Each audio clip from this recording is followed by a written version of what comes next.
Бисмилла. Барша көрермендерге сәлем.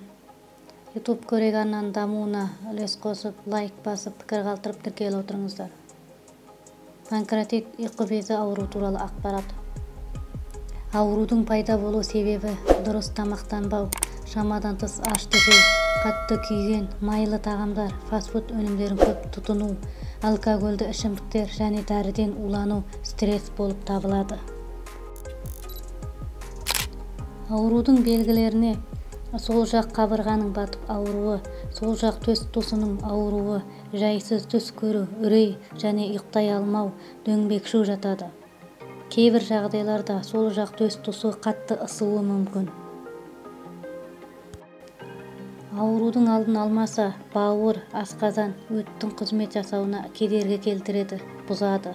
Және бұл ауру өзімен бірге цистит пен қант диабеті ауруына келеді. Жоғарыда айтылған аурудың пайда болу себептері ауруды қоздыратын себептер болып та табылады.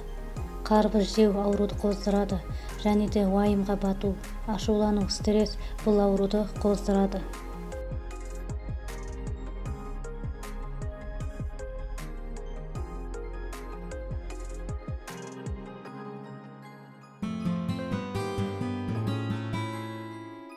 Ауруыңыздың созылмалы, хронический не жедел емдеу острый панкреатиті екенін білу үшін дәрігерге қаралған жөн.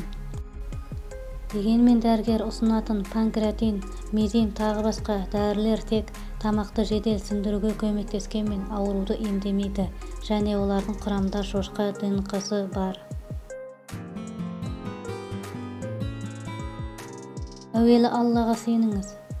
Қандай ем қабылдасаңыз да, шипаны Алла бермесе нәтижеге жете алмайсыз. Әр түрлі ем болады деген ақпараттарды бірінен соң бірін қолдана бермей, тек өзіңізге ыңғайлы, көңіліңізге қонымдысын көріңіз. Есіңізде болсын, бір адам емделіп шыққан тәсілмен басқа адам нәтижеге жетпеуі де мүмкін. Себебі организмдер әр түрлі реакция білдіреді. Кез келген ауру қозған жағдайда емі тыныштық, яғни физикалық қозғалуды азайтып, жатып демалу, ұйықтау, көңіл күйді көтеретін музыка тыңдау. Ал мазасыздықтан тез арылу үшін Құран тыңдаңыз. Бисмиллахир-рахманир-рахим.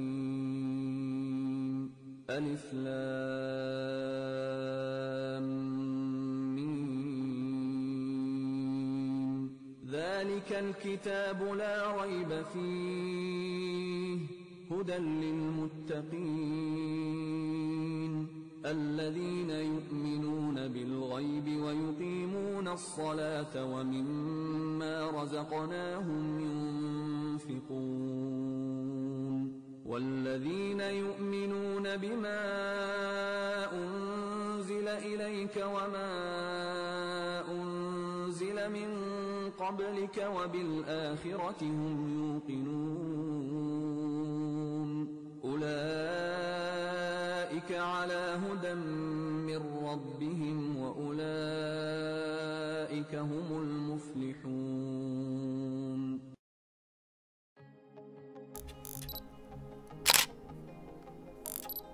Безі ауруына ең пайдалысы диета. Қаласаңыз апталық дүйсенбі, бейсенбі оразаларын ұстап жүруіңізге болады. Бірақ бұндағы шарт ниет аурудан емделу емес, Алла разылығы үшін ораза болу керек. Диетаның түрлері көп.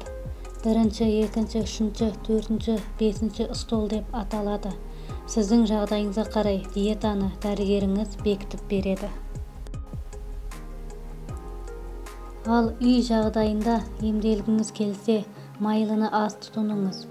Майдан мүлде бас тартуға болмайды, себебі ішектеріңіз майсыз жабысып, спайка болып қалуы мүмкін.